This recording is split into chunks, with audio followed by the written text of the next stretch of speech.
je crois qu'on arrive au terme de notre étude sur l'avènement du royaume. Les 3 dernières fois, oui, ces 3 méditations sur le royaume qu'on a eues, on a vu que le processus de la mise en place d'un système anti-Dieu basé sur la Babel originelle, venant par la séduction, on a vu que la séduction était la porte de la nuit, les méthodes qu'elle employait pour détourner les enfants de Dieu si possible, et puis également de faire en sorte que les hommes puissent accueillir celui qui est le fils de l'iniquité. On a, à travers les 4 empires mentionnés dans la Bible, on a constaté ensemble que ça correspondait à la Babylone la Grande, c'est-à-dire les 4 empires liés dans un seul et même système mondial.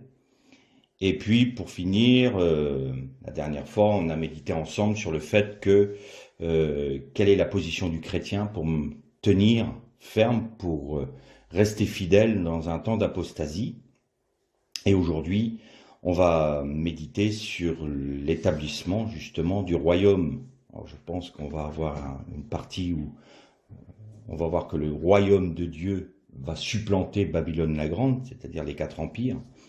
Et notamment, peut-être qu'on va aussi un peu plus forcer le trait sur ceux qui attendent ce règne, ceux qui attendent ce royaume, et ceux qui ne l'attendent pas non plus, à travers notamment les paraboles des 10 vierges, les paraboles des mauvais serviteurs, des bons serviteurs et du mauvais serviteur, et également par la séparation des brebis et des boucs. C'est toujours les mêmes, elles sont dans la suite, si vous voulez, dans l'évangile de Matthieu au chapitre 25, vous avez les 10 vierges, vous avez ensuite la parabole des bons serviteurs et du mauvais serviteur, et ensuite la séparation des brebis. Pour commencer, pour introduire notre méditation, j'aimerais qu'on lise deux textes, un premier dans le premier épître de Paul aux Thessaloniciens, au chapitre 4, et on va lire à partir du verset 13. Donc 1 Thessaloniciens, chapitre 4, verset 13.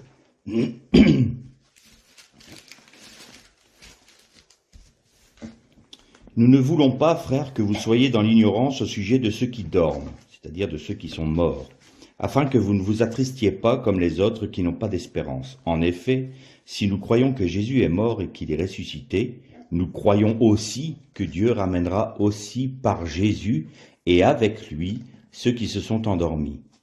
Voici en effet ce que nous vous déclarons d'après une parole du Seigneur, nous, les vivants, restés pour l'avènement du Seigneur, nous ne devancerons pas ceux qui se sont endormis, car le Seigneur lui-même a un signal donné à la voix d'un archange, au son de la trompette de Dieu, descendra du ciel, et les morts en Christ ressusciteront en premier lieu. Ensuite, nous les vivants, qui serons restés, nous serons enlevés ensemble avec eux dans les nuées, à la rencontre du Seigneur dans les airs, et ainsi nous serons toujours avec le Seigneur. Consolez-vous donc les uns les autres par ces paroles. Et on va lire un deuxième texte dans le livre de l'Apocalypse,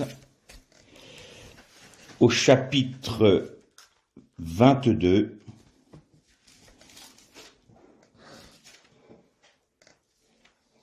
non, c'est pas le chapitre 22, non, c'est chapitre 20, pardon. Chapitre 20, et au premier verset. Donc Apocalypse 20, premier verset. Puis je vis descendre du ciel un ange qui tenait la clé de l'abîme et une seconde chaîne à la main. Il saisit le dragon, le serpent ancien, qui est le diable et Satan, et il le lia pour 1000 ans. Il le jeta dans l'abîme qu'il ferma et scella au-dessus de lui, afin qu'il ne séduise plus les nations jusqu'à ce que les 1000 ans soient accomplis. Après cela, il faut qu'il soit délié pour un peu de temps. Je vis des trônes, et ceux qui y étaient assis fut donné le pouvoir de juger. Et je vis les âmes de ceux qui étaient morts sous la hache à cause du témoignage de Jésus et de la parole de Dieu, et ceux qui ne s'étaient pas prosternés devant la bête ni devant son image, et qui n'avaient pas reçu la marque sur le front ni sur la main. Ils revinrent à la vie, et ils régnèrent avec Christ pendant 1000 ans. Les autres morts ne revinrent pas à la vie jusqu'à ce que les 1000 ans soient accomplis. C'est la première résurrection. Heureux et saints ceux qui ont part à la première résurrection. La seconde mort n'a pas de pouvoir sur eux, mais ils seront sacrificateurs de Dieu et du Christ, et ils régneront avec lui pendant 1000 ans. Quand les 1000 ans seront accomplis, Satan sera relâché de sa prison, et il sortira pour séduire les nations qui sont aux quatre coins de la terre, Gog et Magog, afin de les rassembler pour la guerre. Leur nombre est comme le sable de la mer. Ils montèrent à la surface de la terre, et ils investirent le camp des saints et la ville bien-aimée. Mais un feu descendit du ciel et les dévora. Le diable qui les conduisait fut jeté dans les temps de feu et de soufre, où sont la bête et le faux prophète, et ils seront tourmentés jour et nuit au siècle des siècles. Puis je vis un grand trône blanc, et celui qui y était assis. Devant sa face s'enfuirent la terre et le ciel, et il ne fut plus trouvé de place pour eux. Et je vis les morts, les grands et les petits, debout devant le trône. Des livres furent ouverts, et un autre livre fut ouvert, qui est le livre de vie. Les morts furent jugés d'après ce qui était écrit dans les livres, selon leurs œuvres. La mer donna les morts qui s'y trouvaient, la mort et le séjour des morts donnèrent les morts qui s'y trouvaient, et ils furent jugés chacun selon ses œuvres. La mort et le séjour des morts furent jetés dans l'étang de feu. C'est la seconde mort, l'étang de feu. Quiconque ne fut pas trouvé inscrit dans le livre de vie fut jeté dans l'étang de feu. À travers ces deux textes-là, nous voyons dans le premier le moment où le royaume de Dieu en Jésus-Christ, va être établi sur la terre. Et dans le deuxième passage que nous venons de lire, c'est le même événement. On voit que le royaume de Dieu vient sur la terre pour 1000 ans. Et vous voyez que le règne du Christ sur la terre, sur cette terre-là, c'est juste pour le millénium. Et ensuite viendra les nouveaux cieux et la nouvelle terre. Donc le royaume, l'établissement du royaume sur cette terre, c'est bien le millénium. Et quand on lit le passage du Thessaloniciens, souvent dans nos églises, nous, on s'est arrêté sur l'enlèvement de l'église, en disant c'est quelque chose de particulier.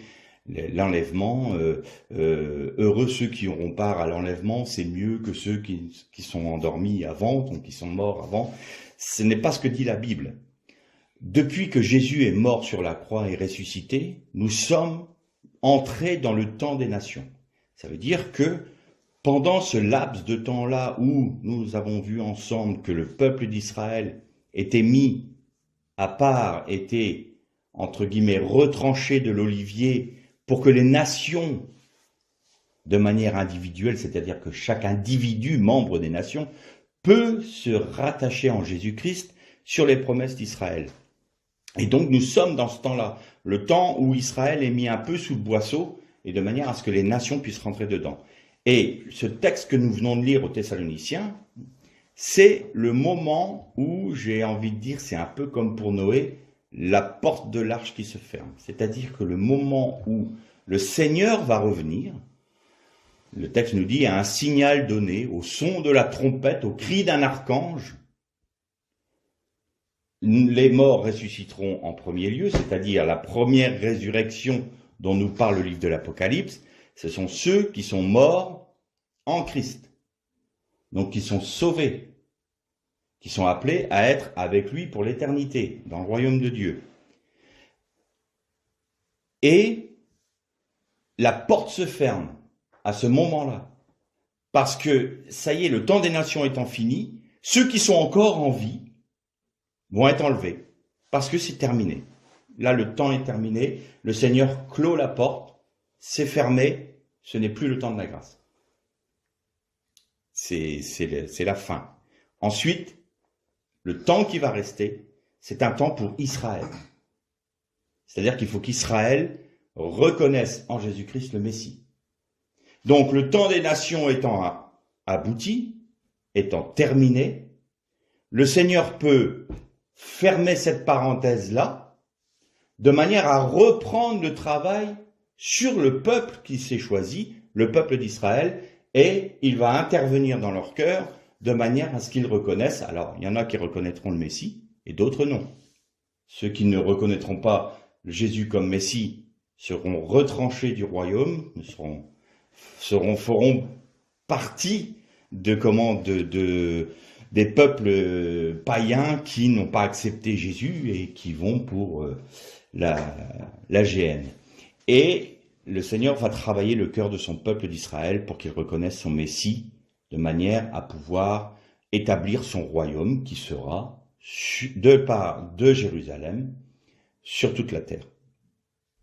Donc, l'enlèvement de ce que l'on appelle, nous, dans nos assemblées, l'enlèvement de l'Église, est en fait le terme du temps des nations. Arrivé à ce moment-là, la grâce pour les nations est finie, comme pour Noé. C'est pour ça que Jésus disait, il en sera comme du temps de Noé. Pardon, le temps de la grâce sera terminé. Et donc, il faut qu'on garde ça à la mémoire, et vous notez que dans le texte que nous avons lu aux Thessaloniciens, il est dit au milieu de la nuit. Il y a toujours cette notion de la nuit. Vous avez remarqué en filigrane, depuis nos 3 premières méditations sur le royaume, il y a la porte de la nuit, il y a les ténèbres. Quand Jésus est mort, les ténèbres ont réenvahi la terre, c'est-à-dire qu'il y a une réinitialisation de la création. Mais aujourd'hui, l'esprit de Babylone prenant de plus en plus d'ampleur dans le monde, les ténèbres se répandent sur notre monde. Et on va lire le texte de Matthieu concernant les paraboles des vierges, et vous allez voir que il est dit à un moment au milieu de la nuit. Et vous vous souvenez du texte de Luc que l'on a lu ensemble, quand de 2 qui sont dans un même lit, de 2 qui sont en train de moudre au moulin et de 2 qui sont dans un champ, c'est « et cette nuit-là ». Il y a toujours cette notion de nuit. Donc le retour de Seigneur ne va pas se faire comme beaucoup le croient ou le prêchent. Il va y avoir un grand réveil mondial qui va faire en sorte que toutes les nations vont reconnaître Jésus, Israël aussi, et ça va être merveilleux, ça va être magnifique. Le Seigneur va pouvoir établir son royaume parce que tout le monde aura cru en lui. Ça, c'est complètement ubuesque et ce n'est pas biblique du tout. La Bible nous dit non, au milieu des ténèbres, sans que personne ne s'en rende compte, sans que même, est-ce qu'il y aura encore quelqu'un qui l'attendra? Parce que moi, j'ai plus envie de poser cette question à mes frères et sœurs en Jésus-Christ, est-ce qu'on attend toujours le Christ? Est-ce qu'on attend la venue du Seigneur? Beaucoup ne l'attendent plus. Beaucoup sont installés ici sur la terre et n'attendent plus le retour du Seigneur. Et donc on peut très bien se poser la question, plutôt que d'avoir un grand réveil, est-ce que il y aura encore la foi, effectivement, la foi dans le retour du Seigneur? On est tellement installés dans nos systèmes religieux, tellement installés dans nos doctrines, dans nos œuvres, dans nos actions pour le Seigneur, entre guillemets, que le retour du Seigneur n'est que quelque chose de facultatif. Et puis, je vous dis, il y en a même certains, c'est qu'ils se pressent pas trop, parce que moi, j'ai envie de faire ma vie avant d'être repris par Dieu. Donc, ils veulent bien que le Seigneur revienne, mais à la limite, si ça pouvait être à 90, 95, allez, aujourd'hui, on peut vivre plus de 100 ans, allez, 110 ans, Seigneur, et à 110 ans, tu reviens, comme ça, je connaîtrai pas la mort. Ça, c'est du petit calcul à l'emporte-pièce, et ça n'a pas de sens. Parce qu'on ne l'attend plus. On n'attend plus le Seigneur. Et donc, on va ouvrir à nouveau notre Bible dans l'évangile de Matthieu et on va se pencher donc sur ces fameuses paraboles dites du royaume. Et on va commencer par la première, donc au chapitre 25 de l'évangile de Matthieu. Alors pourquoi on l'appelle les paraboles du royaume? Parce que Jésus disait toujours « Alors le royaume sera semblable à » ou le royaume se présentera comme, il met toujours en exergue le royaume. Et donc, au premier verset du chapitre 25, nous commençons à lire la parabole des 10 vierges. « Alors le royaume des cieux sera semblable à 10 vierges qui prirent leurs lampes pour aller à la rencontre de l'époux. 5 d'entre elles étaient folles et les 5 sages. Les folles, en prenant leurs lampes, ne prirent pas d'huile avec elles, mais les sages prirent avec leurs lampes de l'huile dans des vases. Comme l'époux tardait, toutes s'assoupirent et s'endormirent. Au milieu de la nuit, il y eut un cri. « Voici l'époux, sortez à sa rencontre !» Alors toutes ces vierges se levèrent et préparèrent leurs lampes. Les folles dirent aux sages, donnez-nous de votre huile, car nos lampes s'éteignent. Les sages répondirent, non, il n'y en aurait pas assez pour nous et pour vous. Allez plutôt chez ceux qui en vendent, et achetez-en pour vous. Pendant qu'elles allaient en acheter, l'époux arriva. Celles qui étaient prêtes entrèrent avec lui au festin des noces, et la porte fut fermée. Plus tard, les autres vierges arrivèrent aussi et dirent, Seigneur, ô Seigneur, ouvre-nous. Mais il répondit, en vérité, je vous le dis, je ne vous connais pas. Veillez donc, puisque vous ne savez ni le jour, ni l'heure. Et je voudrais qu'on lise encore toute la fin de ces paraboles-là, parce qu'on ait une vue d'ensemble. Donc on continue avec la parabole des talents. Il en sera comme d'un homme qui, en partant pour un voyage, appela ses serviteurs et leur confia ses biens. Il donna 5 talents à l'un, 2 à l'autre, et un au troisième, à chacun selon sa capacité. Il partit en voyage, aussitôt, celui qui avait reçu 5 talents s'en alla, les fit valoir et en gagna 5 autres. De même, celui qui avait reçu les 2 talents en gagna 2 autres. Celui qui n'en avait reçu qu'un,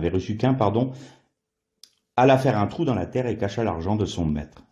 Longtemps après, le maître de ses serviteurs revint et leur fit rendre compte. Celui qui avait reçu 5 talents s'approcha, apportant 5 autres talents, et dit, Seigneur, tu m'avais confié 5 talents, voici 5 autres que j'ai gagnés. Son maître lui dit, bien, bon et fidèle serviteur, tu as été fidèle en peu de choses, je t'établirai sur beaucoup. Entre dans la joie de ton maître. Celui qui avait reçu les 2 talents s'approcha aussi et dit, Seigneur, tu m'avais confié 2 talents, et voici 2 autres que j'ai gagnés. Son maître lui dit, bien, bon et fidèle serviteur, tu as été fidèle en peu de choses, je t'établirai sur beaucoup. Entre dans la joie de ton maître. Celui qui n'avait reçu qu'un talent s'approcha ensuite et dit, Seigneur, je savais que tu étais un homme dur, qui moissonne où tu n'as pas semé et qui récolte où tu n'as pas répandu. J'ai eu peur et je suis allé cacher ton talent dans la terre. Voici, prends ce qui est à toi.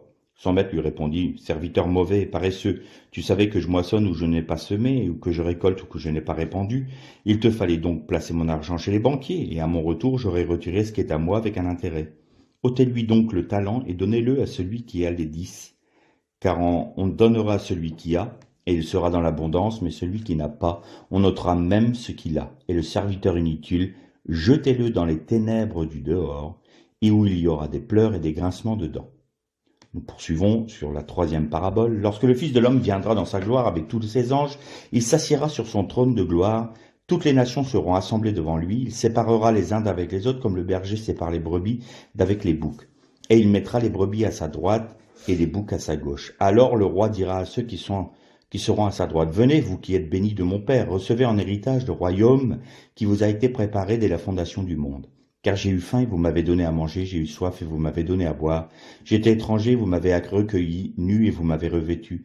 J'étais malade et vous m'avez visité, j'étais en prison et vous êtes venus vers moi. Alors les justes lui répondront, Seigneur, quand avons-nous vu avoir faim et t'avons-nous donné à manger, ou avoir soif et t'avons-nous donné à boire? Quand avons-nous vu étranger et t'avons-nous recueilli, ou nu et t'avons-nous vêtu? Quand avons-nous vu malade ou en prison et sommes-nous allés vers toi? Et le roi répondit, en vérité, je vous le dis, dans la mesure où vous avez fait cela à l'un de ces petits de mes frères, c'est à moi que vous l'avez fait. Ensuite, il dira à ceux qui sont à sa gauche, retirez-vous de moi, maudits, allez dans le feu éternel préparé pour le diable et pour ses anges, car j'ai eu faim et vous ne m'avez pas donné à manger. J'ai eu soif et vous ne m'avez pas donné à boire. J'étais étranger et vous ne m'avez pas recueilli, nu et vous ne m'avez pas vêtu, malade et en prison et vous ne m'avez pas visité. Alors ils répondront, eux aussi, Seigneur, quand avons-nous vu avoir faim et soif, étrangers ou nus ou malades, ou en prison, et ne t'avons-nous pas rendu service? Alors il leur répondit, en vérité, je vous le dis, dans la mesure où vous n'avez pas fait cela à l'un de ces plus petits, c'est à moi que vous ne l'avez pas fait, et ceux-ci iront au châtiment éternel, mais les justes à la vie éternelle. Très intéressant ces 3 passages, parce que c'est trois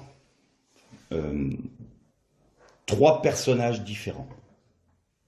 Vous remarquerez que dans la parabole des Vierges, il n'est pas dit qu'elles furent dans un endroit où il y avait des grincements de dents, ou dans les ténèbres, qu'il n'y avait pas de cette notion de punition finale.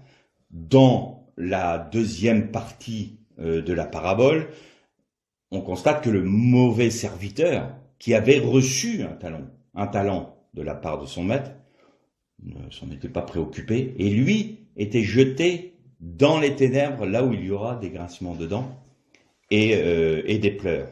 Et la 3e catégorie, la 3e partie, on voit que ceux qui n'ont pas voulu faire des œuvres, entre guillemets, c'est-à-dire reconnaître le Seigneur Jésus dans les nations, sont pour l'AGN, pour le feu éternel, ce que l'on a vu dans le texte de l'Apocalypse. Alors, qu'est-ce que ça veut dire? Qui sont toutes ces personnes-là? Parce que souvent, il y a beaucoup de mélanges. J'ai beaucoup entendu de messages et d'enseignements concernant les 10 vierges en disant que les 5 sages étaient les vierges sauvées, que les autres étaient perdus. Le mauvais serviteur, il est perdu aussi. En fin de compte, il y a plus de perdus que de sauvés. Mais là, je crois qu'il faut prendre la parabole dans son ensemble, dans tout ce chapitre-là, pour pouvoir déterminer qui est qui. Alors, on va commencer par la parabole des vierges. Vous notez que c'est pas 12 vierges. C'est pas 6. C'est pas 4. C'est 10. Et 10 a toujours, dans l'hébreu, une connotation particulière, c'est le nombre de Dieu. Si vous voyez le 1, le 10, le 100 et le 1000, c'est des nombres qui sont toujours rattachés à Dieu. Pourquoi je peux dire que dans l'hébreu, en prenant l'évangile de Matthieu, parce que tout le monde va me dire oui, sauf que les évangiles ont été écrits et toute la Nouvelle Alliance a été écrite en grec. Non, pas toutes. L'évangile de Matthieu était écrit en hébreu. Et je pense que la majorité des évangiles étaient écrits en hébreu, mais il y a eu traduction en grec parce que c'était la langue officielle de ce temps-là. Donc, l'évangile de Matthieu, d'ailleurs, est un des seuls évangiles où nous pouvons trouver des traductions. Des textes originaux en hébreu, c'est le seul évangile qui est comme ça. Donc là, on sait quel mot Matthieu a employé pour parler de ces paraboles-là. Et donc vous avez deux fois 5, j'ai envie de dire. 5 vierges folles, 5 vierges dites sages. Et c'est la lettre E qui est la 5e lettre de l'alphabet hébraïque. Et au milieu, vous avez un Vav. Ça rappelle quoi? Le tétragramme. Yud et Vav et, c'est le tétragramme. Et donc, ça montre bien que c'est bien l'épouse du Christ. C'est bien des âmes rachetées. Elles sont toutes vierges. Il n'y a pas de souci à ce niveau-là. Elles sont toutes de Dieu. Et le Vav est toujours une lettre qui va lier deux choses. Le Vav, le symbole du Vav en hébreu proto-sinaïque, c'est un clou. Et donc c'est quelque chose qui va lier. Et vous avez donc 5 liés par un Vav. Ça veut dire une chose, ça veut dire que en Christ, elles sont unies. Mais elles ont une différence.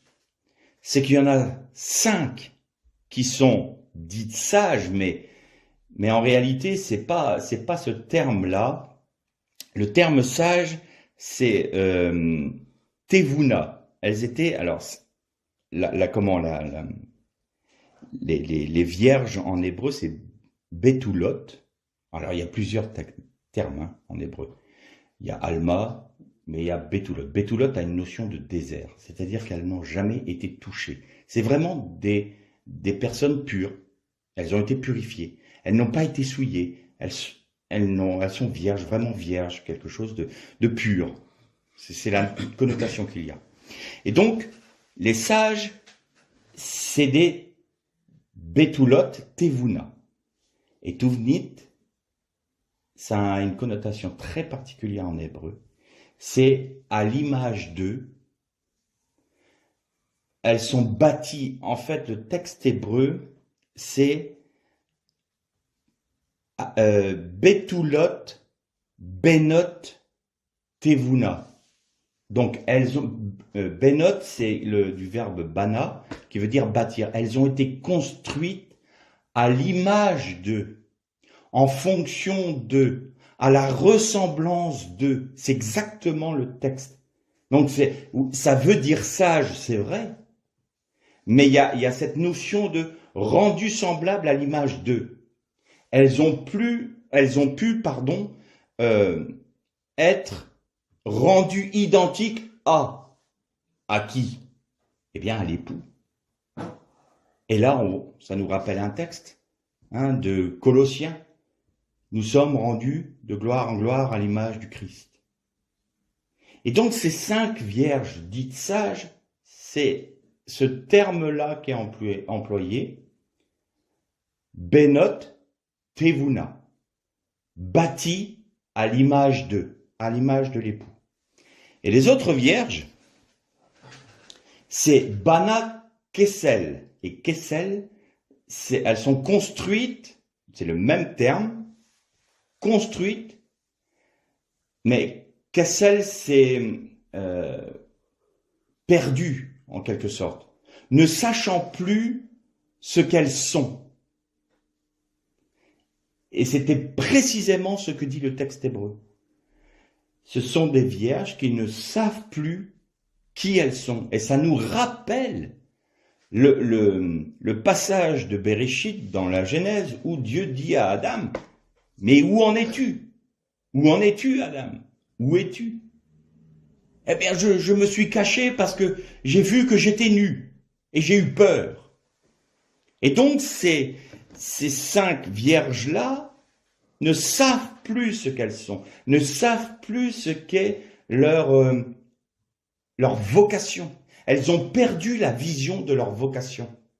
Autant les 5 premières ont tout à fait compris et ont accepté la discipline, on va paraphraser, la discipline du Seigneur dans leur vie de manière à être rendus semblables à lui, autant les autres ont été plus attachés à s'occuper des choses plus du monde, du terrestre, et ne se sont pas attachés à ressembler à l'agneau. Et donc, elles ont perdu la notion de ce à quoi elles étaient appelées. Et c'est la raison pour laquelle le Seigneur a pu dire aux premières, venez, elles sont rentrées dans le festin des noces, et les autres sont arrivées en retard, parce qu'elles ont remarqué qu'il leur manquait quelque chose. Nous sommes nus. Nous n'avons plus de lumière. D'ailleurs, parallèle avec l'Adam, Adam avait perdu cette lumière qui lui était propre, cette lumière de la gloire de Dieu. Il l'a perdue en péchant. Donc il a dit, je suis nu. J'ai perdu quelque chose, j'ai eu peur. Et vous comprenez que au milieu de la nuit, nous dit ce texte-là, c'est bien au milieu de la nuit, c'est-à-dire que quand les ténèbres seront au plus profond sur la terre, c'est là que le Seigneur va revenir, à un moment où personne ne s'y attend. Personne ne s'y attend.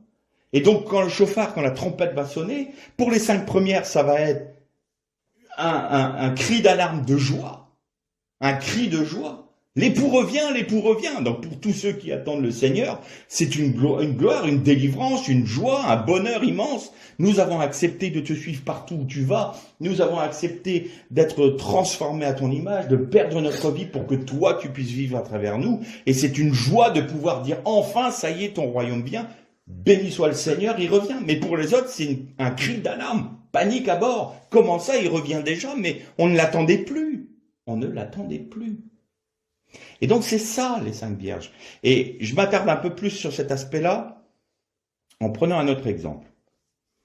Vous vous souvenez qu'on a dit que du temps que Jésus a dit que du temps au moment où le Seigneur va revenir, où il va revenir, ce sera comme du temps de Noé et du temps de Sodome. Donc on en a parlé pour Noé. Vous remarquez que il a été délivré du déluge, mais que ce qui typifiait le temps de Noé, c'était la violence sur toute la terre, et puis la dissolution sexuelle qui était faite, c'est-à-dire que toute chair avait perverti sa voix. Et du temps de Sodome, il y a quand même quelque chose de particulier. On va prendre l'exemple de Lot et d'Abraham.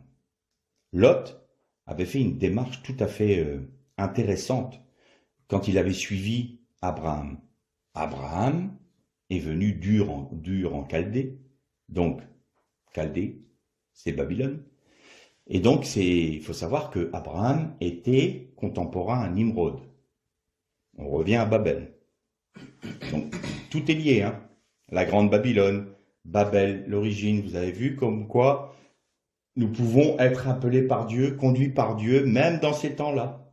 Et donc, Abraham a été appelé par Dieu à sortir du pays dans lequel il était, c'est-à-dire de sortir de ce système mondial, sortir de Babylone. Il y a un écho, sortez du milieu d'elle, mon peuple. pour aller dans le pays que je te montrerai. Et là, le Seigneur ne lui a donné aucune autre précision, simplement va. Tu verras, je te conduirai au fur et à mesure. Et c'est souvent comme ça qu'agit le Seigneur. Nous, on aime bien que le Seigneur nous fasse des plans bien définis. Voilà, ta vie, ça va être ça, ça, ça, c'est planifié, il va se passer ça, il va se passer telle chose, ça va être comme ci, ça va être comme ça, et tu vas à tel but. Le Seigneur n'agit pas comme ça. Le Seigneur nous dit, pas. Quitte l'endroit où tu es. Ne reste pas dans tes positions du monde ou dans tes certitudes qui sont issues de la pensée de l'homme. Sors, va. On va où, Seigneur? T'occupe pas, je te conduirai. Va. Et Abraham a obéi. Et on peut penser que ça s'est fait comme ça, tranquillement et tout ça, mais vous savez que dans les sages d'Israël disent qu'Abraham, à ce moment-là, vous savez qu'il y a cet épisode où il a été détruire les térébintes de son père. De son père, Abraham. Il a tué les idoles. Il a détruit, pas tué, mais détruit les idoles de son père, parce que ça devait être un fabricant d'idoles, justement. Et à cause de cela, Nimrod l'a jeté dans une fournaise avec son frère. Et alors, en premier lieu, il a jeté Abraham dans la fournaise. Et Abraham a été délivré. Ça, c'est la tradition juive qui nous le dit, parce que la Bible ne nous en parle pas fondamentalement, pas explicitement, mais les textes hébraïques anciens révèlent cet aspect-là, qui n'est pas reporté dans la Torah. Et donc Abraham avait été jeté dans la fournaise, on retrouve un peu ce que Daniel a vécu quelque temps après, et il a été délivré. Et donc son frère Haran a pensé que, puisqu'Abraham, mon frère, a été délivré, ce n'est pas grave, je n'ai aucun risque, je vais le soutenir. Et Nimrod a dit, puisque tu soutiens ton frère Abraham, je te jette également dans la fournaise. Et Haran est mort. Et c'est la raison pour laquelle Abraham a pris son fils Lot pour venir avec lui, et Lot a accepté. Donc, vous voyez que ça s'est pas fait d'une manière... c'est pavé de pétales de rose, tout s'est bien passé, pas du tout. Hein. C'était Nimrod. Nimrod n'était pas un tendre. Et donc, du coup, Abraham s'en va. Et il prend Lot avec lui. Et puis, Dieu bénit Abraham, Dieu bénit Lot. Et donc, ils marchent, et ils arrivent sur les hauteurs de la fameuse montagne qui est un peu la colonne vertébrale d'Israël. Et puis, ils arrivent là, mais il y a une telle quantité de troupeaux pour les deux que, vous savez, c'est pas un pays verdoyant, hein, c'est pas l'Irlande. Hein. C'est quand on dit après, je te mène vers les cours d'eau et les prairies verdoyantes. Le verdoyant en Israël, c'est quelques touffes par-ci par-là. Ça n'a pas du tout la même notion que nous, les paysages alpestres. Vous voyez un torrent et puis plein de verdure. C'est pas comme ça en Israël. Et donc, ils avaient tellement de troupeaux que ça commençait à devenir compliqué. Et donc, les bergers d'Abraham et de Lot ont commencé à se quereller et à se disputer. Et donc, Abraham a eu la sagesse de dire, il n'a pas cherché à se mettre en avant. Il a dit à son neveu, écoute, tu choisis le chemin où tu veux aller. Si tu vas à droite, moi j'irai à gauche. Si tu vas à gauche, moi j'irai à droite. Mais ne nous querellons pas, car nous sommes frères.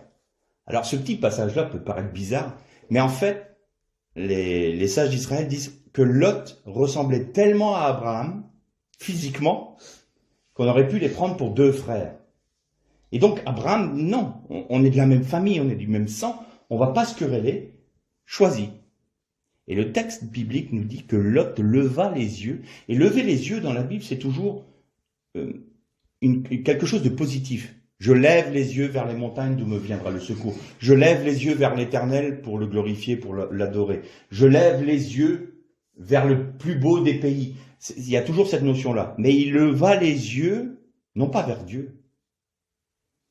Il n'a pas levé les yeux vers Dieu. Il a levé les yeux vers le Jourdain et il vit la vallée du Jourdain irriguée.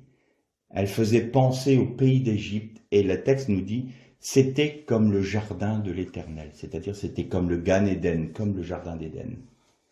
Et Lot dit je vais me diriger vers Sodome. Il savait très bien ce qui se passait à Sodome. Il savait très bien, mais je vais planter mes tentes vers Sodome. Et Lot, le texte nous dit, et Lot choisit pour lui de se diriger vers la vallée verdoyante. Donc il n'a pas demandé du tout le conseil au Seigneur, il n'a pas cherché à savoir si ça allait poser un préjudice à son oncle Abraham ou quoi que ce soit. Il a vu ce qu'il avait envie, ce qu'il convoitait, et je me dirige vers là-bas. Abraham s'est retiré, il a été vers Moria. Et nous retrouvons quelque temps plus tard Abraham au chêne de Mamré, qui est là dans la présence du Seigneur, et il prie. Et Dieu vient et lui dit, Abraham, je vais détruire Sodome et Gomorrhe. Abraham se dit, mais moi, mon neveu est là-bas. Alors il commence à prier. Vous connaissez tous cette prière. S'il y a 100 justes, est-ce que tu détruiras Sodome? Et l'Éternel dit, s'il y a 100 justes, je ne détruirai pas Sodome. Pardonne-moi ma hardiesse, mais s'il y a que 50 justes, est-ce que tu vas détruire Sodome? S'il y a 50 justes, je ne détruirai pas Sodome. Et là, Abraham comprend que plus il descend, plus l'Éternel lui dit, je ne détruirai pas à cause de ces justes-là, mais on n'en est pas là, parce que si Dieu a dit, je vais détruire Sodome, c'est qu'il n'y en a pas 50, il n'y en a pas 20, il n'y en a pas 10. Et là, Abraham n'a plus osé demander plus, quoi.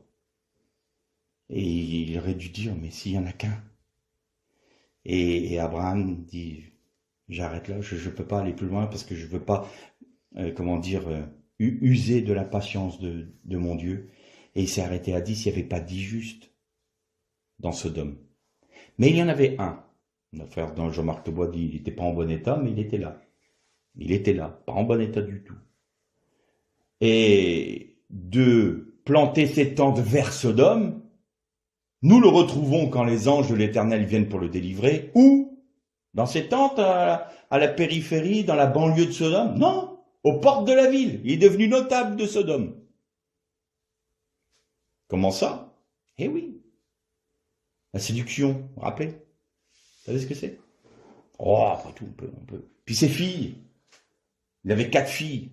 2 de ses filles étaient mariées avec des notables de la ville.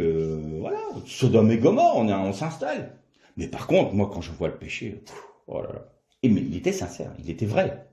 Il tourmentait, la Bible nous dit, il tourmentait son âme à cause du péché qu'il voyait, qu'il rencontrait. Donc si la Bible nous dit ça, c'est que c'était pas une façon de parler ou une attitude de dire cacher, vous savez, je sais plus, c'était une pièce de théâtre, je sais plus, cacher ce sein que je ne saurais voir, et puis on écarte bien les doigts pour bien regarder le fameux péché, si vous voulez. C'est pas du tout ça. Il tourmentait réellement son âme à cause du péché qu'il voyait dans Sodome. Mais il y était installé. Il y était installé. Et donc Lot typifie vraiment ces vierges folles, ces vierges qui ne savent plus où elles en sont. Il était juste. Mais alors, c'est compliqué. Et pendant qu'Abraham était, lui, dans la présence du Seigneur, qu'il était au bénéfice des promesses de Dieu, il y a quand même une chose étonnante. Lot était installé dans un endroit paradisiaque, c'était le jardin d'Éden. Et Abraham était resté sur sa montagne. Et le Seigneur lui avait dit, va vers le pays que je te montrerai. Et puis il a dit à Abraham, tu vois tout le pays que tu vois là, autour de toi. Monte sur cette montagne et regarde tout le pays autour de toi. C'est le pays que je donnerai à ta descendance. Abraham n'avait pas de fils, encore. Et le Seigneur ne lui a pas donné le pays. Le Seigneur ne lui a pas donné en héritage ce pays. Le seul héritage qu'a eu Abraham, c'est son tombeau. C'est le seul endroit qu'il a eu à lui. C'est sa tombe. On pourrait se dire, il a tout raté dans sa vie. Il a tout raté. Et vous allez voir, on va aller plus loin. Et donc Lot, il y a 2 anges de l'Éternel qui vont le voir. Il dit, Lot, maintenant le Seigneur va détruire Sodome. Prends toute ta famille, tu ne prends rien d'autre et vous vous sauvez. Prends ta femme, tes filles et sauve-toi. Et moi, j'ai toujours été interpellé par cette notion où Lot, bien que juste, il comprend pas. Il comprend pas la gravité de la situation. Ah oui, je vais venir. je vais pas tarder, ouais. Bon, je vais en parler à mes gendres. Alors, il parle aux gens. Vous savez, moi j'ai 2 anges qui sont venus, on va détruire Sodome. On a vu ça ensemble, hein. Bon, il parut à ses yeux plaisanter, à leurs yeux plaisanter. Oh, Lot, tu recommences avec tes vieilles histoires religieuses. Tu nous agaces avec ça. Allez, allez, c'est bon. Nous, on a des affaires à traiter. Passe ton chemin. Puis ben, les gens sont restés dans Sodome avec leurs femmes, hein, les filles de Lot. Et puis Lot, il dit à ses 2 autres filles et à sa femme, bon, on y va. Et les anges disent, hâte-toi, dépêche-toi. Oui, oui, oui, oui, je vais me hâter, je vais me hâter. Et nous, en Bretagne, on dit, il bouine. Il n'arrête pas de remettre, ah ben oui, je vais pas tarder. Je sens que je vais tarder, pas tarder à vouloir y aller. Et ça ne va pas, quoi. Et là, les anges le prennent par la main et lui disent, maintenant, viens, prends tes filles, ta femme, cours. Car, et c'est là que c'est très intéressant, car nous ne pouvons rien faire tant que tu n'es pas sur les hauteurs des montagnes. Nous ne pouvons rien faire. Ça veut dire que ce juste mal en point, cette vierge folle, était en bénédiction et elle empêchait le jugement sur Sodome. Tant que Lot restait dans Sodome, le jugement de Dieu ne pouvait pas tomber sur Sodome. C'est surprenant. Pourtant, c'était pas, entre guillemets, un héros de la foi. On pourrait se dire, mais attends, c'est Lot, quoi. Il l'a choisi, il l'a voulu, bah qu'il assume, c'est ce qu'on dirait aujourd'hui. Ah bah les chrétiens veulent pas suivre le Seigneur, ils sont pas entiers pour lui, bah qu'ils assument. C'est un esprit juste, ça. C'est quelque chose qui est bien, ça. Lot empêchait le jugement sur Sodome. Et Lot, pour montrer à quel point il était mal en point, les anges lui disent, monte sur les montagnes, va dans les lieux plus arides. Et Lot, oh, panique, non, non, non, je veux pas. Là, il y a une toute petite ville. Regardez comme elle est toute petite. C'est pas Sodome, hein, c'est pas Paris, c'est pas Lyon, c'est pas Marseille. C'est un tout petit bled, un tout petit coin. Moi, je peux pas aller là. Je vais mourir si je vais aller à la montagne, parce que moi, je suis tellement habitué à mon confort. Moi, il me faut ma douche, il me faut ma douche italienne avec les jacuzzis et compagnie. Il me faut une maison. Vous comprenez? Mais tu me demandes d'aller dans la nature comme ça, là, dans les montagnes. Ah non! Ah non! Et les anges disent, bon, allez, va jusqu'à Tsoar. Va dans la petite ville là-bas. Vas-y, hâte-toi, car nous ne pouvons pas agir tant que tu n'es pas parti. Je vous ai dit, la femme de Lot n'a pas pu. On peut la juger, souvent on la juge durement, mais elle a laissé 2 filles derrière elle. Elle a peut-être laissé des petits-enfants derrière elle. Mais elle a été trop attachée à sa vie. C'était trop dans l'émotion. Elle n'a pas vu non plus, elle, le danger. Et elle s'est tournée parce que sûrement qu'elle pensait à ça. Puis elle s'est dit, pourquoi je n'irais pas partager le jugement avec eux? Et ils l'ont fait. C'est ce qui s'est passé. Elle est morte dans le jugement de Dieu. Et les 2 filles de Lot aussi. Et donc nous voyons Lot dans le soir. Et là, le jugement de Dieu tombe. Et ce qui est intéressant, c'est que juste avant que les anges n'aillent chercher Lot, il y a juste ce texte qui dit « Et l'Éternel se souvint d'Abraham et alla chercher Lot à Sodome. Et l'Éternel se souvint d'Abraham. » Abraham, la véritable bénédiction pour Lot, c'était Abraham.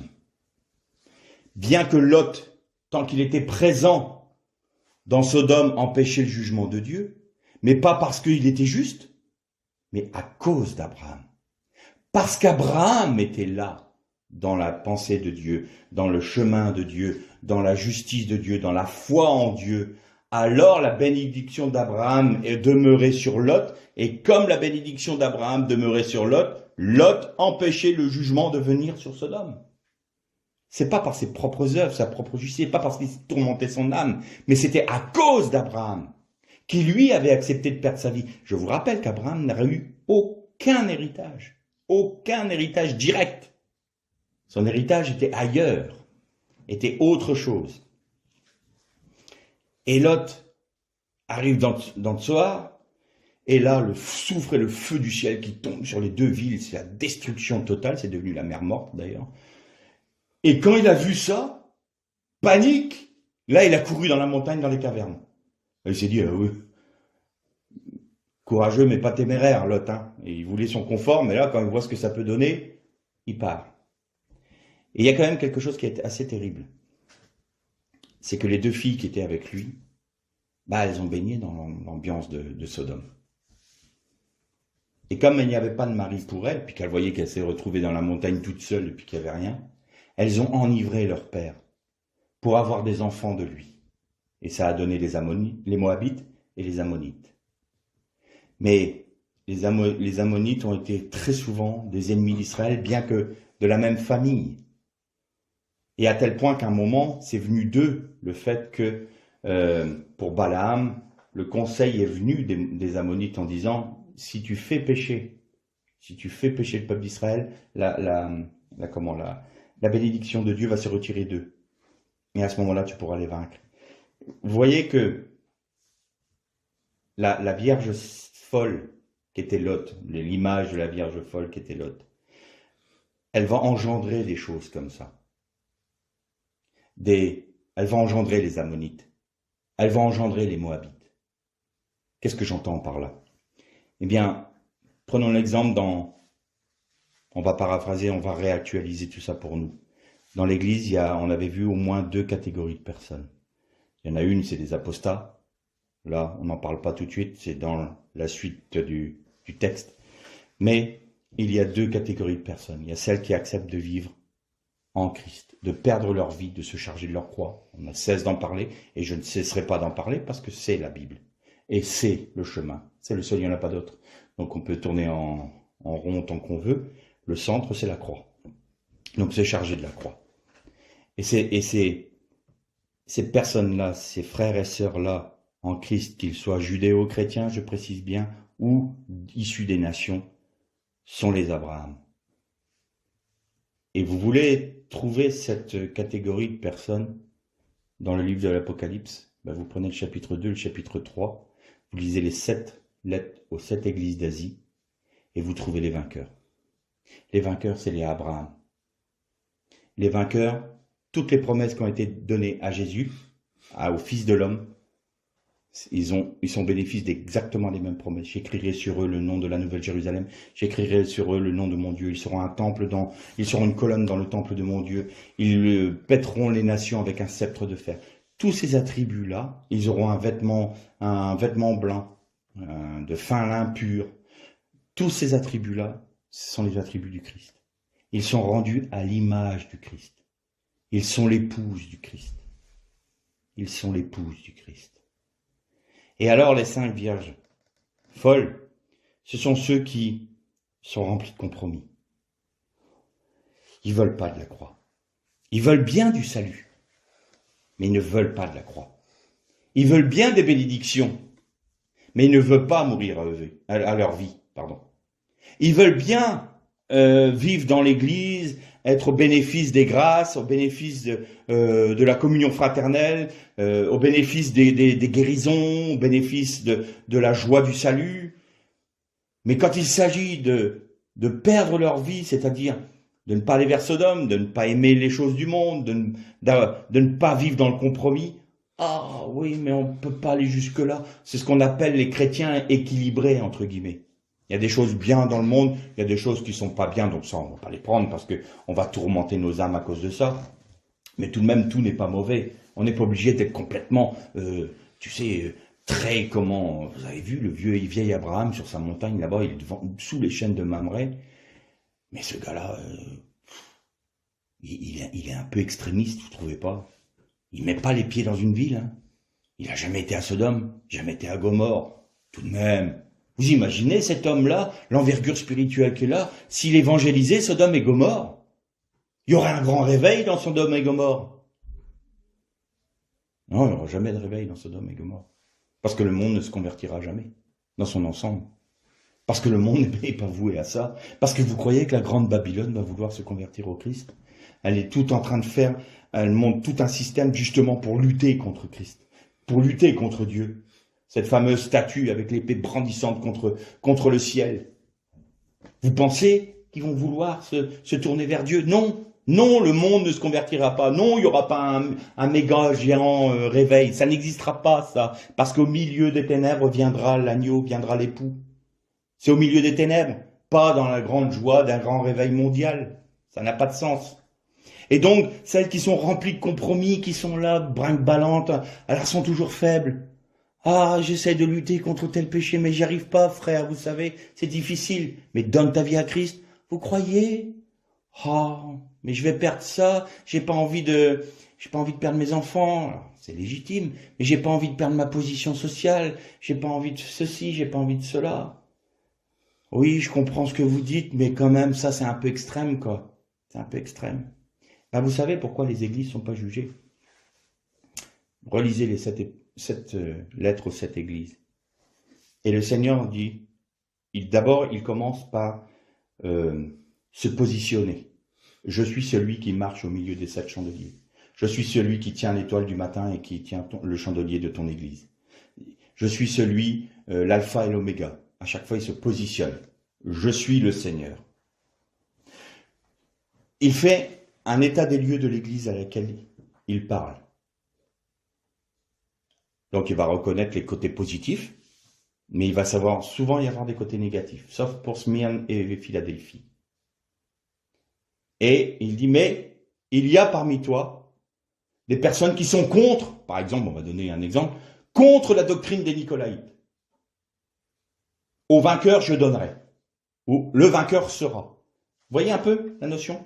Ce que j'ai contre toi soit, mais tu as pour toi que, il y en a qui sont comme ci, d'autres qui sont comme ça. Ce sont les vainqueurs qui sont au milieu, ceux qui sont sans compromis. Et si le jugement de Dieu ne tombe pas, c'est parce que eux sont dedans. Alors, vous allez me dire, alors c'est quoi ces vainqueurs-là? C'est une troupe d'élite, c'est des super génies spirituels, c'est des géants de la foi. On aime tous ces grands mots-là. Oui, moi je serai un vainqueur dans l'église parce que moi je veux gonfler les pectoraux, puis moi je mérite. Non, non, non, le vainqueur c'est Abraham. Qu'est-ce qu'il a eu comme héritage sur le pays d'Israël? Son tombeau. Bon, ça donne envie? Vous voulez être vainqueur? Alors, je vais être un peu bizarre. Souvent, quand on essaye de vendre quelque chose, on montre les côtés positifs du produit en essayant de taire un peu les côtés négatifs. Et ben moi, je vais faire le contraire. Je vais vous montrer ce que c'est que d'être un vainqueur. Un vainqueur, c'est celui qui ne va pas aller où il veut. Un vainqueur, c'est celui qui ne va pas faire ce qu'il veut. Un vainqueur, c'est celui qui ne va pas dire ce qu'il a envie de dire. Un vainqueur, c'est celui qui ne va pas aller là où il a envie d'aller. Un vainqueur, c'est celui qui va être mal compris. Un vainqueur, c'est celui qui va être jugé par ses frères, qui va être jugé par le monde, qui va être attaqué par Satan. Un vainqueur, c'est celui qui n'aura aucun héritage ici-bas. Il y a des chrétiens qui vont avoir des grâces que lui n'aura pas. Un vainqueur n'est pas là du tout pour être un héros. Un vainqueur est simplement là pour être ce que nous dit la parole. Vous prenez le chapitre 14 de l'Apocalypse. Il est dit qu'il y a 144 000 issus de toutes les nations. Ce sont les rachetés de toutes les nations. Ils sont purs, sans tache. Ils chantent un cantique nouveau, le cantique de l'agneau. Ce sont les prémices de Dieu. Les prémices de Dieu. Le vainqueur n'est simplement que les prémices de Dieu pour toutes les nations. Et vous avez dans le chapitre 7 de l'Apocalypse une autre fois 144 000. Et là, c'est des 12 000 des 12 tribus d'Israël. Et là aussi, ce sont les prémices du peuple d'Israël. Vous avez vu? Pour Israël, pour les nations. Ce sont des prémices. C'est-à-dire que nous sommes là, non pas parce qu'on va être reconnu. Le vainqueur ne va pas être reconnu. Le vainqueur ne va pas, on va pas le regarder comme quelqu'un de super spirituel, un héros de la foi. Non, non, non, non, non. On va le mépriser. On va le critiquer. On va le mal juger. Mais parce qu'il est là, et parce que son seul héritage, c'est Christ, et parce que sa seule vision, c'est le Christ, et parce que son seul plaisir, c'est de satisfaire le cœur de Dieu, et parce que son seul but dans sa vie, c'est de faire ce que Dieu lui demande, et d'être ce que Dieu lui demande d'être, en perdant sa propre vie, en acceptant volontairement de dire à Dieu, non pas ma volonté, mais la tienne, Que m'importe ce que tu me demandes, c'est ce que toi tu veux que je ferai. Alors, à cause de ces personnes-là, l'ensemble du peuple est au bénéfice de la grâce de Dieu. Ils sont simplement là pour prendre les coups pour que tout le monde soit au bénéfice de la grâce de Dieu. Vous voulez une autre image, les vainqueurs? On va prendre dans le peuple d'Israël. Vous avez les Lévites. Les Lévites, relisez, cherchez l'héritage terrestre qu'ils avaient en Israël, les Lévites. C'était où? Vous avez la tribu de Juda, tribu d'Asser, tribu de Dan, tribu de Manassé, tribu de Benjamin. Elle est où la tribu de Lévi? Il n'y en a pas. Il n'y avait pas de terre. Ils n'avaient pas d'héritage. Leur héritage était ailleurs. Et qui était en train de porter l'opprobre du Christ dans le fond du Jourdain quand le peuple traversait pour conquérir le pays de Canaan? Eh bien, c'était les Lévites. Et vous savez que l'arche d'alliance, le Aaron, c'est un cercueil. Ils portaient la mort en eux. Dans le fond du Jourdain. Quelle grâce d'être un Lévite, hein? Nous, ce qu'on voit, c'est une berge boueuse.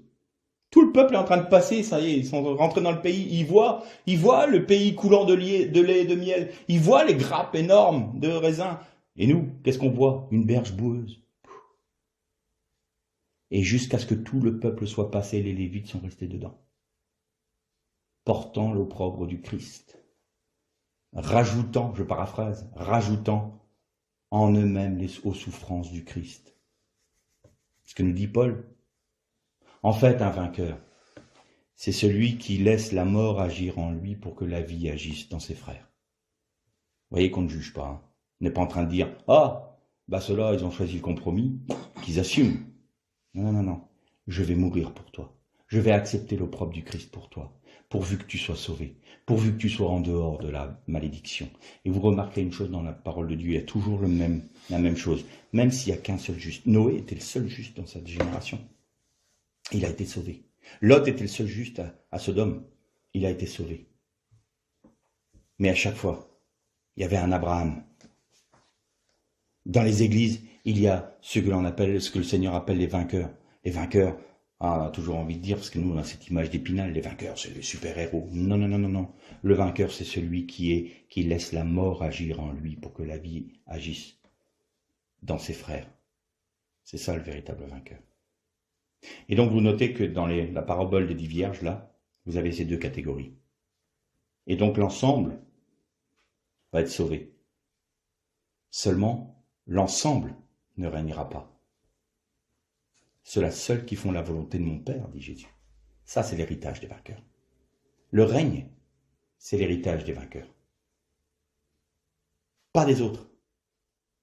Parce qu'il y a quand même une justice de Dieu. Et le Seigneur a dit à ses disciples, « Il y a plusieurs demeures dans la maison de mon Père. Si ce n'était pas le cas, je vous l'aurais dit. » Qu'est-ce que ça veut dire, plusieurs demeures dans la maison de mon Père? Les sages d'Israël disent qu'il y a 7 cieux. 7 ciels, plus précisément. 7 ciels. Il y a des hiérarchies. Dans les anges, il y a des hiérarchies. Eh bien, là, ça va être pareil.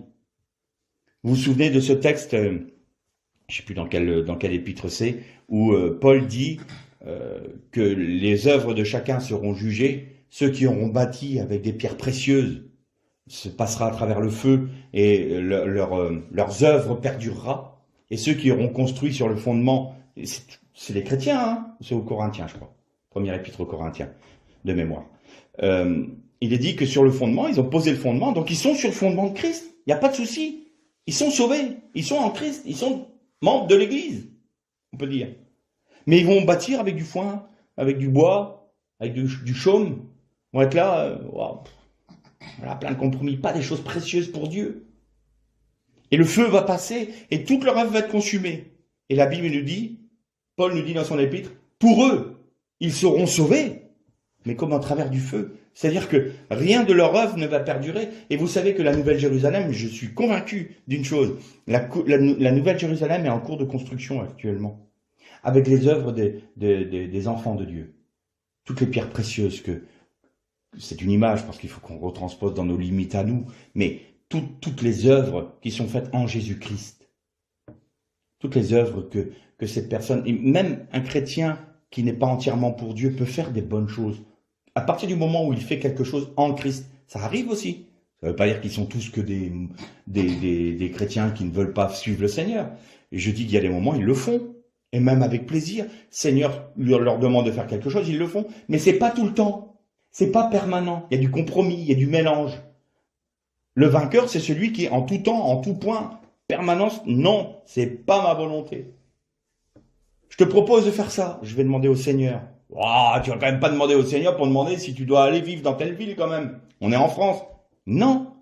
Si le Seigneur ne me dit pas que je dois y aller, je n'irai pas. C'est le Seigneur qui commande ma vie. Oh, encore tomber sur un Abraham. Oh, non, ça devient pénible. Mais c'est comme ça qu'on vit. Ah, tu vas acheter cette maison, mais vas-y, c'est l'occasion, regarde. Actuellement, financièrement, c'est une super affaire, fais-le. Le Seigneur m'a dit non. Le Seigneur t'a dit non. Il est fou, ce gars-là. Il est fou, ce gars-là. Il demande au Seigneur pour acheter une maison, il demande au Seigneur pour acheter une voiture, il demande au Seigneur bientôt pour acheter son pantalon. Oui, et alors? Ma vie ne m'appartient pas, elle appartient à Dieu.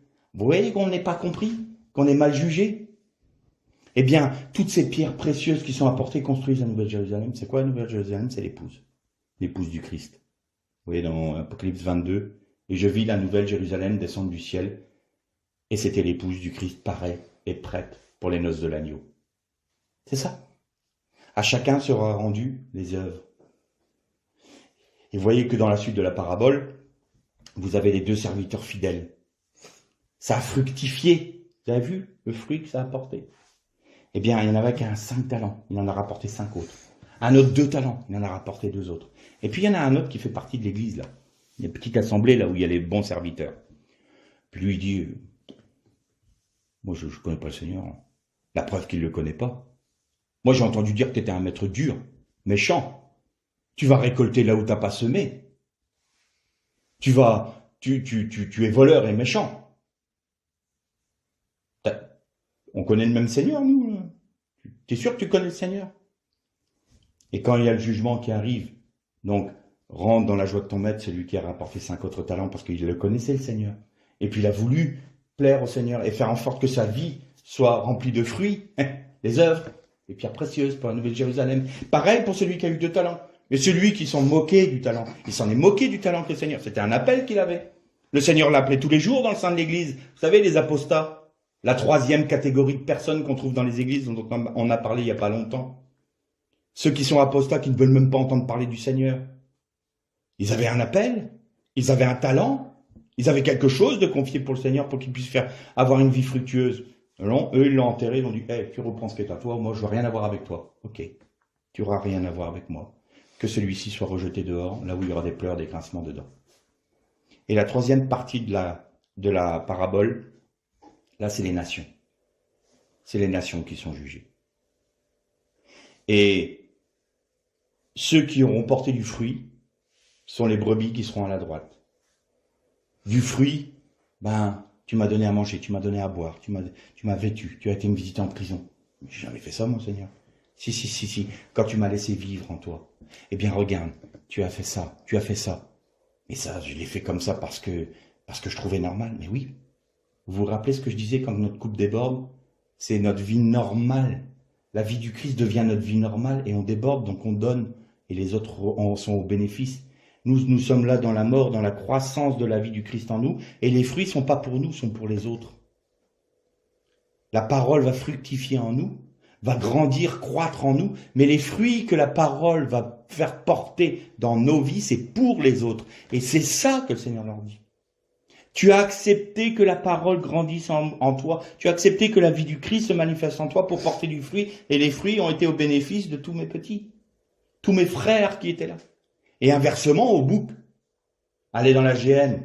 Allez dans... Et puis là, c'est clairement dit. À la fin, je remets mes lunettes, pardonnez-moi. Alors il leur répondra, en vérité, je vous le dis, dans la mesure où vous n'avez pas fait cela à l'un de ces petits, c'est à moi que vous n'avez pas fait, et ceux-ci iront au châtiment éternel réservé au diable.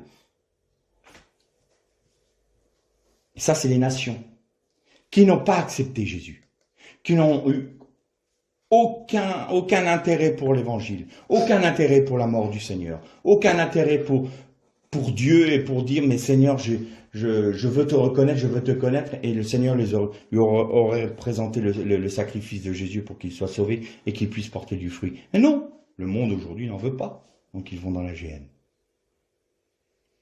Vous voyez le règne, le royaume de Dieu pendant ces 1000 ans. Et là, dans la version que j'ai, il n'y a pas cette mention-là, mais dans une autre traduction, j'ai vu que pour les bons et fidèles serviteurs là qu'on voit, il est dit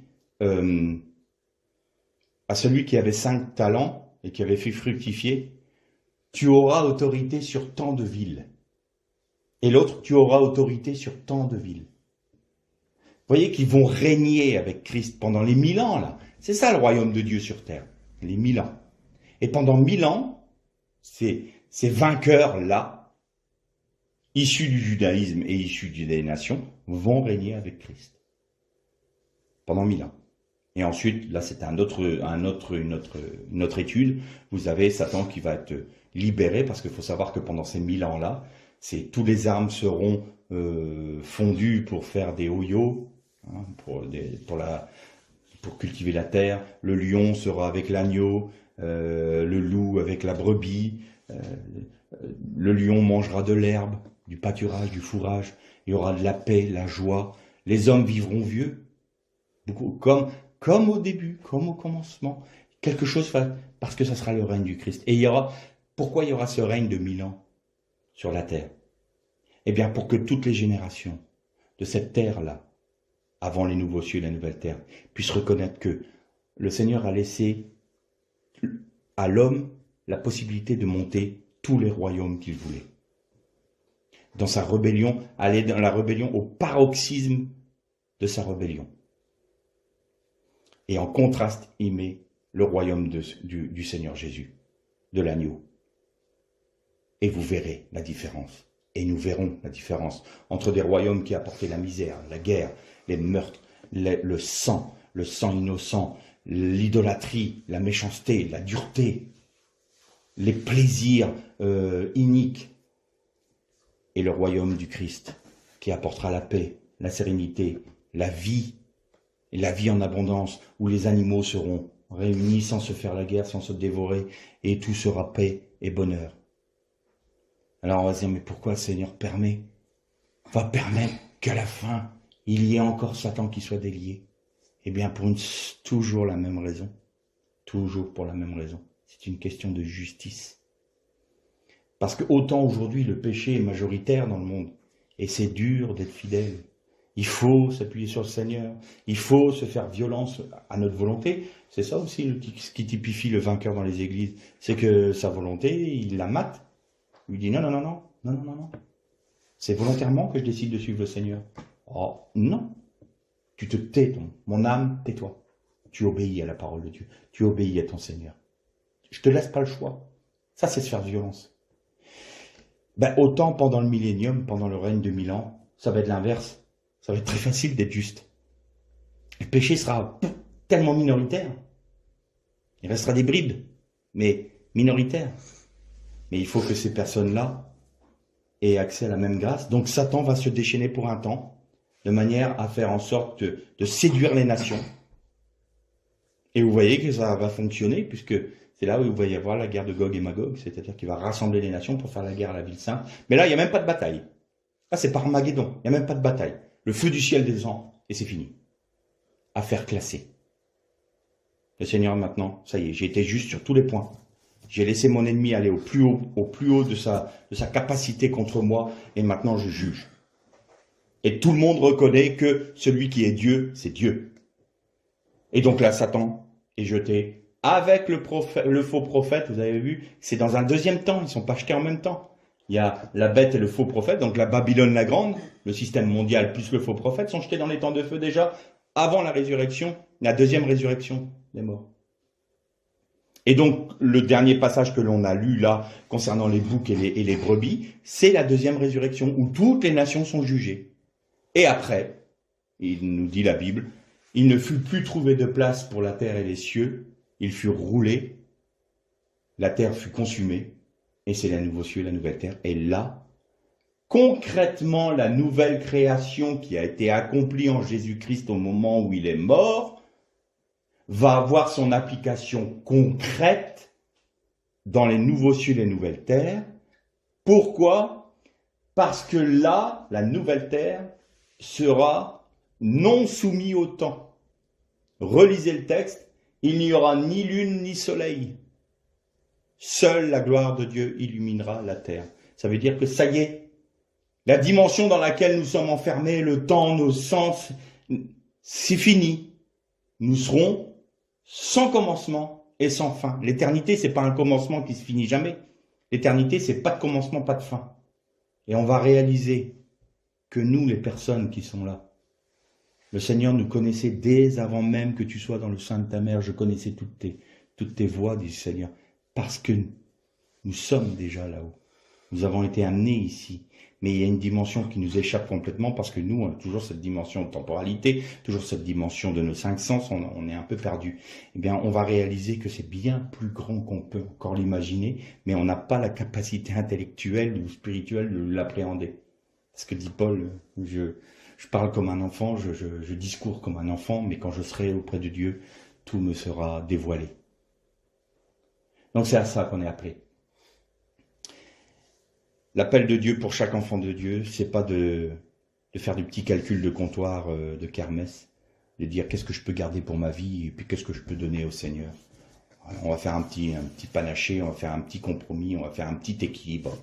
Non, il faut que nous soyons des Abraham, il faut que nous soyons des Asmonéens, que celui qui a du zèle pour l'Éternel et pour sa Torah me suive. Il faut que nous soyons des Paltiaou, la famille de Paltiaou, qui du temps de Manassé à continuer à honorer Dieu. Il faut que nous soyons ce prêtre dans le temple du temps d'Antiochus où il a caché l'huile de la Ménorah parce qu'il savait qu'un jour le culte du temple serait rétabli et que le temple serait nettoyé de toutes ses souillures. Soyons des hommes et des femmes de la prophétie.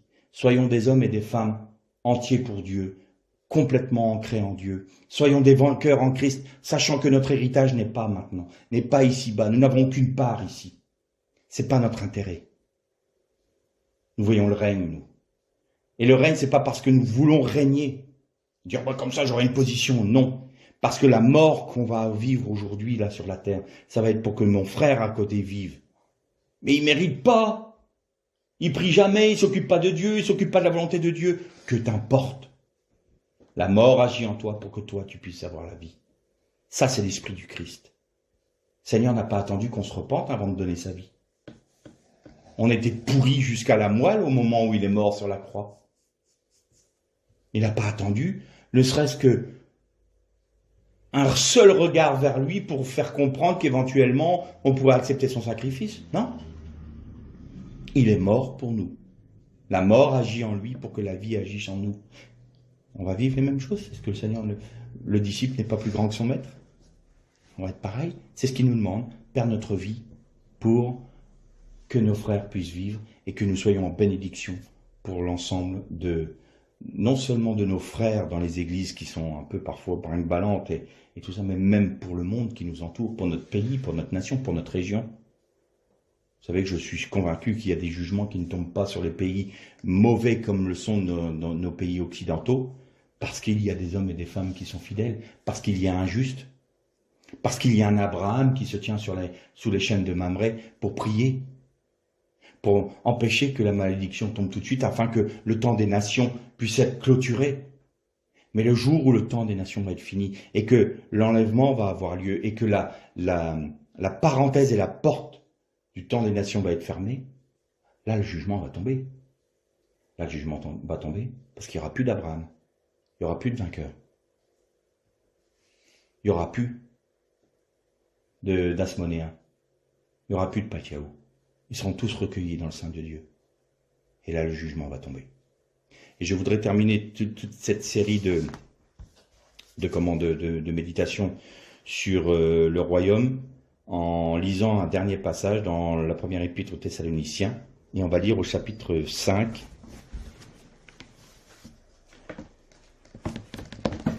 Et au verset 1er, « Pour ce qui est des temps et des moments, vous n'avez pas besoin, frères, que vous en écrive, Car vous savez vous-même parfaitement que le jour du Seigneur viendra comme un voleur dans la nuit. Quand les hommes diront paix et sécurité, c'est alors que soudainement la ruine fondra sur eux comme les douleurs sur la femme enceinte. Et ils n'échapperont point. Mais vous, frères, vous n'êtes pas dans les ténèbres, pour que ce jour vous surprenne comme un voleur. Vous êtes tous fils de la lumière et fils du jour. Nous ne sommes pas de la nuit, ni des ténèbres. Ne dormons donc pas comme les autres, mais veillons et soyons sobres. Ceux qui dorment, dorment la nuit, et ceux qui s'enivrent, s'enivrent la nuit. Mais nous qui sommes du jour, soyons sobres, revêtons la cuirasse de la foi et de l'amour, ainsi que le casque de l'espérance du salut, car Dieu ne nous a pas destinés à la colère, mais à la possession du salut par notre Seigneur Jésus-Christ, qui est mort pour nous, afin que, soit que nous veillions, soit que nous dormions, nous vivions ensemble avec lui.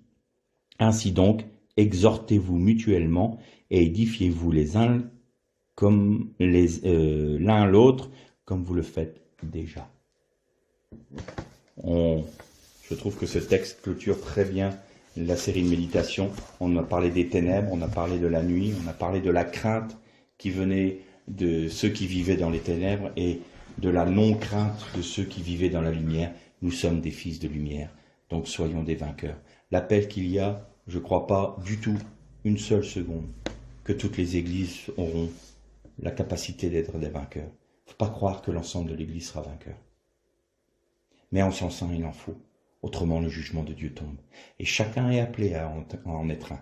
Chacun est appelé à devenir un Abraham, à être un vainqueur de cette église, à être un Asmonéen, à être un Paltiaou. Tout le monde a le même appel.